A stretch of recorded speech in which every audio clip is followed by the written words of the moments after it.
तो आज हमारी 2D एनिमेशन की क्लास नंबर 6 होने वाली है और जिसमें हम लोग रिमेनिंग टूल्स सीखने वाले हैं। और जो बाकी टूल्स हमने सीखे, अगर आप लोगों ने वीडियोस नहीं देखी तो जाके प्लेलिस्ट में देख सकते हैं। तो हमारे पास ब्लॉब ब्रश टूल है, ठीक है, जो कि जे इसकी शॉर्टकट है। तो ये उन लोगों के लिए जिनके पास ग्राफिक टैबलेट है, ठीक है। क्योंकि अगर आप लोग यहाँ पे देखें तो यूज़ प्रेशर, ऑटो स्ट्रोक और ये बाकी हमारे पास ऑप्शंस मौजूद हैं, लेकिन यूज़ प्रेशर अगर मैं यहाँ पे इसको यहाँ पे प्रेस करता हूँ, ठीक है, तो हमारी स्ट्रोक भी ऑन है, ठीक है। तो इसमें हमारे पास स्ट्रोक भी आ गई है। तो इसमें हुआ क्या है कि कोई भी इसमें प्रेशर नहीं है, सारे की सारी एक जैसी है, ठीक है। अगर मैं यहाँ पे हल्का प्रेशर या थोड़ा ज़ोर से प्रेशर कहीं पे मैं बनाता हूँ तो मैं नहीं बना सकता क्योंकि मेरे पास माउस है, ठीक है। तो अगर आप लोगों के पास ग्राफिक टैबलेट है, ठीक है, और आप पेन केमल से उसको यूज़ करते हैं तो आपके लिए ये इजी है, ठीक है। लेकिन ये लाजमी नहीं है कि अगर आपके पास ये नहीं है तो आप लोग इसको यूज़ ही नहीं कर सकते, ठीक है। तो हम लोग किसी और वे से भी इन चीज़ों को यूज़ कर सकते हैं। तो क्योंकि हमारे पास ये बाकी सारे टूल्स हैं किसी भी चीज़ को ड्रा करने के, तो हमें ये इतनी ज़्यादा ज़रूरत नहीं है, ठीक है। अगर आपके पास है तो आप लोग इसको बैकग्राउंड पे रेफरेंस पे अपनी कोई भी इमेज रख के उसको रेडी कर सकते हैं, ठीक है।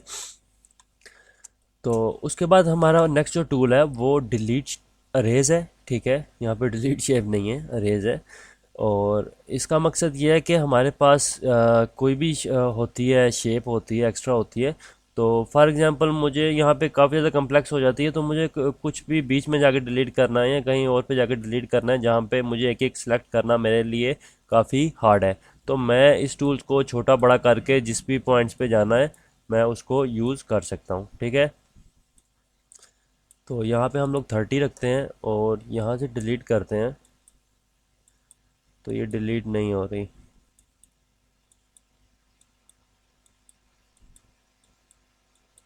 तो ये बाकी शेप्स हम लोग डिलीट कर देते हैं और हम लोग इसको सिलेक्ट कर लेते हैं और इसको डिलीट कर देते हैं। तो सम टाइम होता क्या है मोहू पे कि आपको स्क्रीन पे कुछ चीज़ें ऐसे टेढ़ी मेढ़ी सी हो जाती हैं, ठीक है। ये हमेशा नहीं होता, सम टाइम हो जाता है, ठीक है। तो ये इसके वर्जन में भी कुछ इश्यूज हैं, मैं ये एग्री करता हूँ। तो ये हमेशा नहीं होता, ये आपका हो जाता है। तो उसको कंफर्म करने के लिए आपने कंट्रोल और आर प्रेस करना है। तो जो भी चीज़ आपकी ये वाले ब्लू वाले एरिया में होगी ये आपकी स्क्रीन है, ठीक है। ये आपको उस एरिया में रेंडर होने के बाद की सूरत हाल जो है वो दिखा देगा। तो ये चीज़ आपने चेक कर लेनी है, ठीक है। तो ये हमारा अरेज टूल हो गया, इससे हम लोगों ने इन चीज़ों को अरेज कर दिया। तो कंट्रोल ए करके जो एक्स्ट्रा शेप्स हैं उनको मैं डिलीट कर देता हूँ।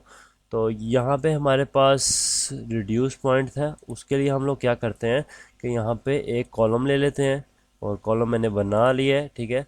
तो कॉलम में जितनी भी यहाँ पे पॉइंट्स आपको ये ब्लू ब्लू दिख रहे हैं, ये वाले, ये राउंड वाले, तो ये सारे इसके पॉइंट्स हैं, ठीक है। तो यहाँ पे हम लोग क्या करते हैं, कुछ एक्स्ट्रा पॉइंट्स ऐड कर लेते हैं। फॉर एग्जांपल हम कोई भी शेप ऐड करते हैं तो उसमें कुछ एक्स्ट्रा पॉइंट्स हो जाते हैं जिनको हैंडल करना काफ़ी ज़्यादा मुश्किल हो जाता है, ठीक है। तो यहाँ पे मैंने, आप देख सकते हैं कि मैंने यहाँ पे कुछ एक्स्ट्रा पॉइंट्स ऐड कर दिए हैं, ठीक है, जो कि बिल्कुल यूज़लेस हैं, ठीक है। ये आपको पॉइंट चमकते हुए दिख रहे होंगे।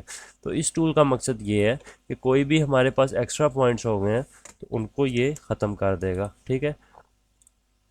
तो यहाँ पे मैं सिर्फ स्लाइटली प्रेस कर रहा हूँ तो ये पॉइंट्स ख़त्म कर रहा है, ठीक है। तो एक्स्ट्रा पॉइंट्स थे वो ख़त्म कर दिए। बाकी जो जॉइंट बनाने के लिए जो ज़रूरी होते हैं उनको ये ख़त्म नहीं करेगा, ठीक है। अगर आप इसको मैसी तरीके से ऐसे यूज़ करेंगे तो ये आपकी शेप भी ख़राब कर देगा। तो जिस पॉइंट पे आपके एक्स्ट्रा पॉइंट्स हैं तो उनको आप लोग क्लिक करके ख़त्म कर सकते हैं। बाकी अगर आपको ये छोटा या बड़ा करना है तो आप लोग यहाँ से ऊपर से कर सकते हैं। बाकी ये जो कीबोर्ड पे हमारे ब्रैकेट्स होते हैं इनको छोटा बड़ा करने के लिए, जो कि फ़ोटोशॉप में या इलस्ट्रेटर में यूज़ होती है, तो यहाँ पे ये यूज़ नहीं होती, ठीक है। तो नेक्स्ट हमारा टूल है स्केचर ब्रश, ठीक है। तो ये ब्रश आपका यूज़फुल भी होने वाला है या यूज़लेस भी होने वाला है, ठीक है। तो मैं यहाँ से टी प्रेस करके कंट्रोल ए करता हूँ, इसको डिलीट कर देता हूँ। उसके बाद हमारा ब्रश आ गया, ठीक है। तो ब्रश आपने, ये भी आपका ग्राफिक टैबलेट से भी यूज़ हो जाएगा और ग्राफिक टैबलेट के बगैर भी यूज़ हो जाएगा। तो यहाँ पे अगर आप लोग देखें तो आपको कुछ ऑप्शंस देखेंगे, ठीक है।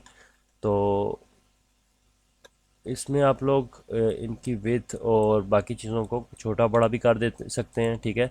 उसके बाद इंसेक्ट्स आ जाते हैं हमारे पास।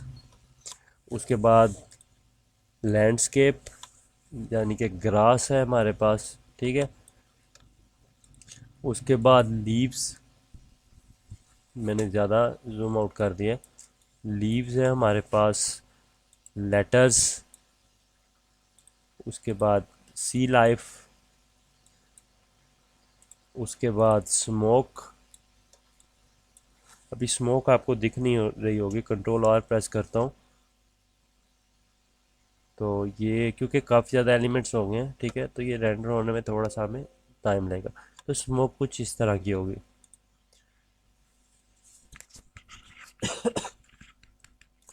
सॉरी, ये थोड़ी सी खांसी लगी हुई है, यहाँ पे मौसम काफ़ी चेंज हो गया। तो इसके बाद हम स्टार पे आ जाते हैं। और स्टार में जो गैलेक्सी के रिलेटेड जो भी चीज़ें होंगी वो उसके रिलेटेड बना होगा, ठीक है। और इसमें मज़ीद ऑप्शन भी हैं। अगर हम लोग यहाँ पे जाएं तो एंगल जो है, हम इसका एंगल चेंज भी कर सकते हैं। अगर मैं यहाँ पे थोड़ा सा जूम डाउन करूँ और यहाँ से हम लोग ज़ीरो पे चले जाते हैं और अपने टूल पे जाके इससे इसका थोड़ा सा एंगल जो है वो डिफरेंट हो जाता है। जैसे कि पहले चीज़ें सीधी थी, ठीक है, तो अभी थोड़ा सा एंगल इसका चेंज हो गया। और इसी तरह स्पेसिंग इनमें कितनी होनी चाहिए आपस में। और इसके अलावा कलर, ग्लिटर, ये भी चेंज हो जाता है। उसके बाद बाकी चीज़ें भी आप लोग चेक कर सकते हैं। लेकिन ये भी अगर आप लोग ग्राफिक टैब से करें तो ये ज़्यादा स्मूथ होगा। कहाँ पे ज़्यादा, अगर मैं माउस को यहाँ पे ज़्यादा देर प्रेस करता हूँ तो यहाँ पे ये कुछ ज़्यादा शेप्स बना देगा, ठीक है। यहाँ पे मैं इसको रीसेट कर लेता हूँ। तो यहाँ पे आप देख सकते हैं कि यहाँ पे मैं स्लो जा रहा हूँ, यहाँ पे ये ज़्यादा शेप बना रहा है। यहाँ से मैं जल्दी से जा रहा हूँ, वहाँ पे स्पेसिंग आ रही है, ठीक है। होपफुली आपको इस चीज़ की भी समझ आई होगी। तो यहाँ से मैं इसको कट कर लेता हूँ।